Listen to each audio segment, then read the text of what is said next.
Fala turma, tudo bem? Vim aqui falar com você sobre um sentimento, uma emoção, na verdade várias emoções que podem estar afetando a sua produtividade, inclusive como estudante.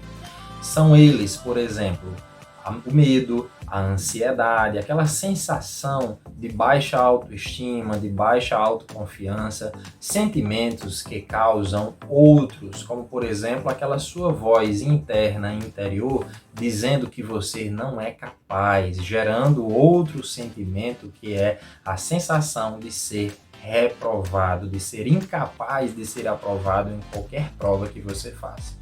Esse é um sentimento frequente em quase 100% dos alunos que eu mentoro nos últimos 10 anos. Mas, Rafael, qual é o problema nisso? Atrapalha em alguma coisa? A resposta é depende. Esses sentimentos, assim como tantos outros, são naturais e existem em toda a humanidade. Se você não tem esses sentimentos, inclusive eu costumo dizer que você é um extraterrestre. Um exemplo disso é o fato de ser humanamente impossível manter algum nível de felicidade toda a vida. Nossos sentimentos oscilam bastante. Esses sentimentos que nós apresentamos no decorrer da vida são um dos responsáveis por criar os nossos comportamentos, as nossas ações, com o nosso eu interior e com o mundo à nossa volta. Em alguns casos, eles trazem prejuízos, como no caso dos estudantes, geram a falta de concentração, causam procrastinação, distração. Aí é onde mora o problema. Exemplo, uma pessoa que pensa, que acredita veementemente que não tem capacidade de ser aprovado no concurso público, termina criando comportamentos, ou seja, um ecossistema favorável a esse sentimento e passa a agir conforme a predominância dele. Quando começa a falar mal de um concurso, não senta para estudar, não adquire nenhum material para estudar ou até mesmo não usa os materiais que já adquiriu. Se isso está acontecendo com você, assista esse vídeo até o final que eu vou te ensinar a se defender desse estado. Vou te ensinar 3 estratégias para desenvolver comportamentos alinhados com o seu objetivo. Estratégia número 1. Anote, seu passado não é o seu presente. Isso mesmo, pessoal. O seu passado só tem poder de se repetir se você deixar. É muito provável que as suas críticas sobre o concurso, quanto a dizer que ele é muito difícil, ou dizer que só passa quem tem QI, ou seja, quem indique, sejam frutos de 2 comportamentos. Ou você não conseguiu passar ainda nas tentativas que já fez até aqui, ou está dando atenção a quem vive sendo reprovado. Rafael, você pode me explicar isso melhor? Claro, vamos lá. Eu vou lhe dar 2 exemplos que aconteceram comigo. O primeiro, eu passei mais de 10 anos para ter a minha primeira aprovação em concurso público e a cada reprovação eu alimentava crenças negativas a respeito dessas provas, como por exemplo, quem passa é por indicação política, ou eu não passei porque Deus ainda não quis, ou bem pior, eu não sou capaz, eu sou burro, principalmente quando eu me comparo com pessoas que já tinham passado. O outro exemplo é que certa vez eu estava dando uma aula e ouvi um aluno dizendo que passar no concurso de determinado hospital era muito difícil. Por curiosidade, eu me aproximei e perguntei por que ela estava dizendo aquilo. E ela afirmou que a sua professora com mestrado e doutorado não havia passado. Então, ela tirou essa conclusão. Contudo, eu havia passado exatamente na prova desse mesmo hospital.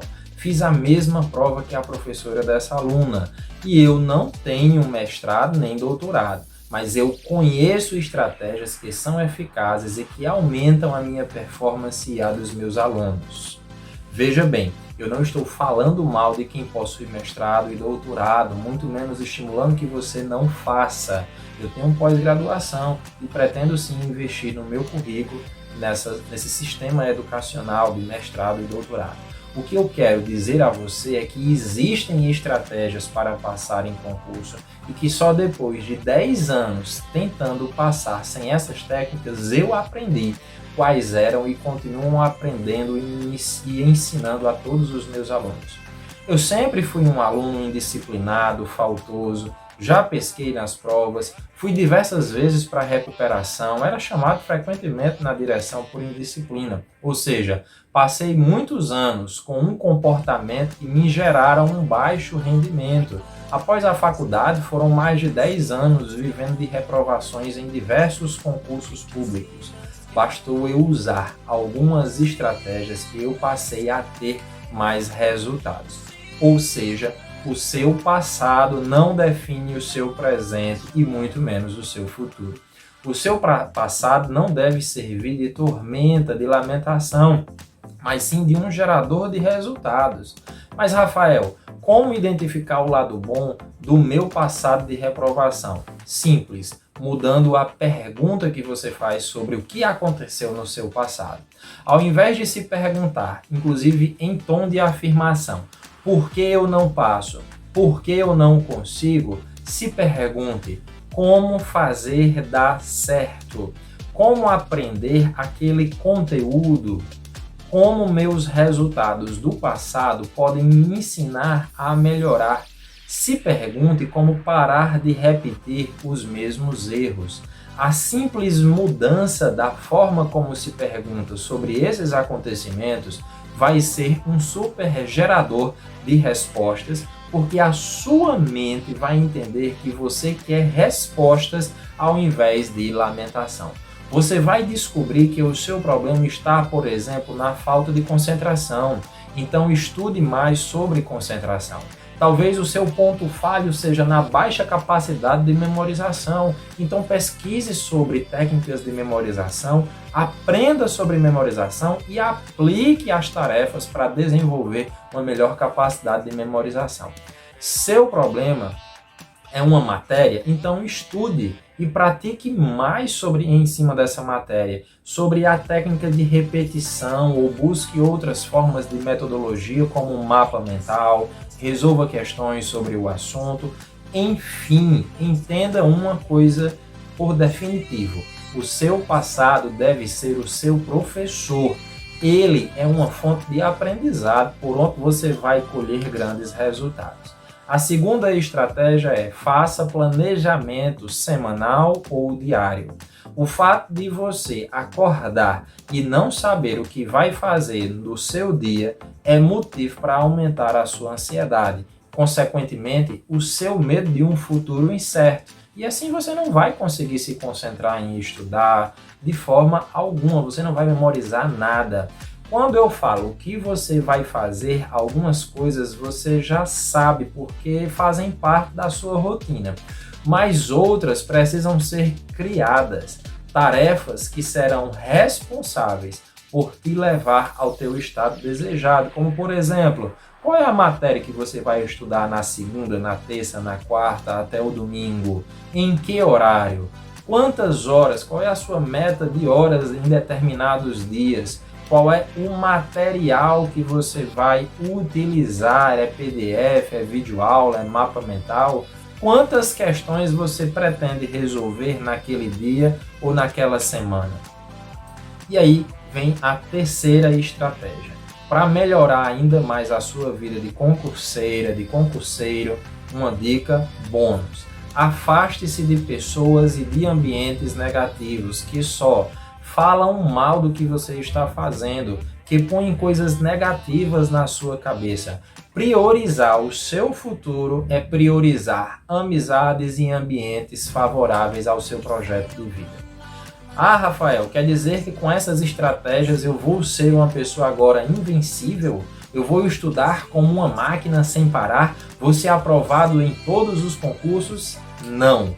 Mas a partir do momento que você realizar as tarefas usando as 3 estratégias que eu citei aqui, você vai ter mais controle sobre seus sentimentos negativos que sabotam os seus planos.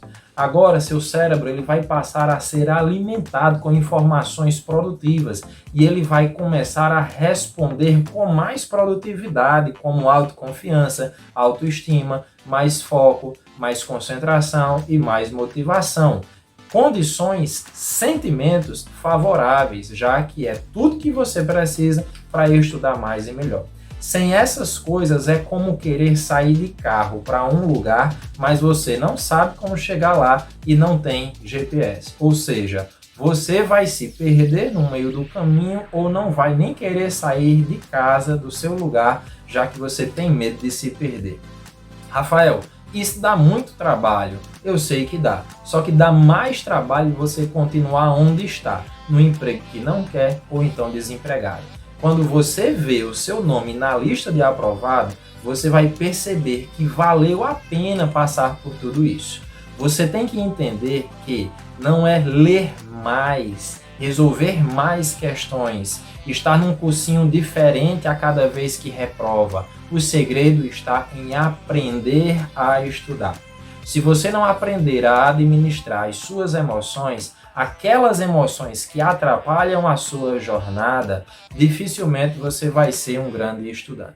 Bom, espero ter ajudado você a entender como funciona um pouco o seu processo de aprendizagem. E se você aceita o desafio, eu proponho que você ponha em prática nas próximas horas essas 3 estratégias. São elas que diferenciam estudantes profissionais de amadores. Sucesso!